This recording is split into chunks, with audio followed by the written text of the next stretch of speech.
வடைக்கு வந்து பார்த்தீங்கன்னா இப்போ நான் வந்து பட்டாணி பருப்பு எடுத்திருக்கேன். நம்ம கடையிலேயே நார்மலாக கடலைப்பருப்பு தனியாக வைப்பாங்க, பட்டாணி பருப்புன்னு வைப்பாங்க. அதுவும் கடலைப்பருப்பு தான், ஆனால் பட்டாணி பருப்புன்னு சொல்லுவாங்க.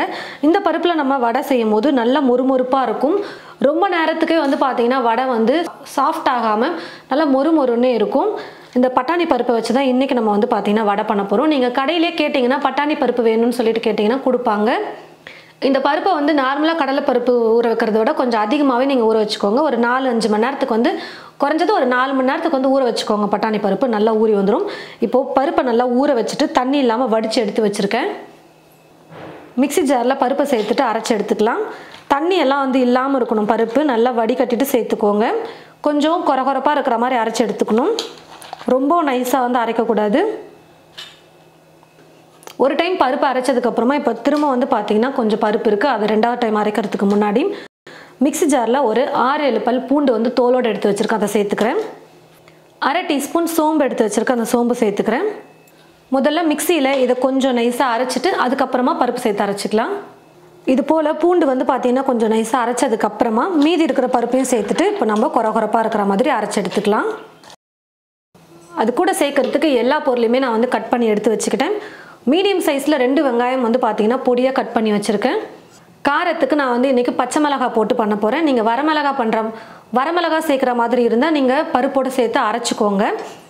பொடியாக நறுக்கிய கொத்தமல்லி, பொடியாக நறுக்கிய கருவேப்பிலை, இந்த 4 பொருளையும் இப்போ பருப்போடு சேர்த்துக்கலாம்.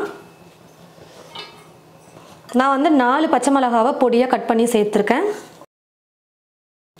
தேவையான அளவுக்கு உப்பு சேர்த்துக்கிறேன். இப்போ இது எல்லாத்தையும் சேர்த்து நல்லா கலந்து கொடுத்துக்கலாம். எல்லாத்தையும் சேர்த்து நல்லா மிக்ஸ் பண்ணதுக்கப்புறமா உங்களுக்கு வடை எந்த சைஸ்க்கு வேணுமோ அதுக்கேற்றது போல் மாவு எடுத்து இந்த மாதிரி உருண்டை பண்ணி ஒரு பிளேட்டில் வச்சுக்கிட்டிங்கன்னா எண்ணெய் காஞ்சதுமே டக்கு டக்குன்னு எடுத்து இப்படி இலையிலையோ இல்லைனா உள்ளங்கையிலையோ வச்சுட்டு தட்டி தட்டி எண்ணெயில் எடுத்து போடுறதுக்கு ரொம்ப ஈஸியாக இருக்கும். கடாயில் எண்ணெய் ஊற்றி வச்சுட்டேன். எண்ணெய் வந்து நல்லா காஞ்சி வந்துருச்சு. இப்போது வடையை வந்து தட்டி போட்டுக்கலாம்.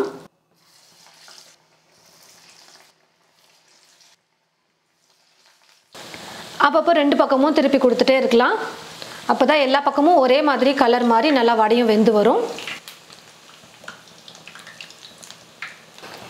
வடை நல்லா வெந்து வந்துருச்சு. மேலேயும் வந்து பார்த்தீங்கன்னா கலர் நல்லா மாறி வந்துருச்சு. இப்போ எடுத்துக்கலாம்.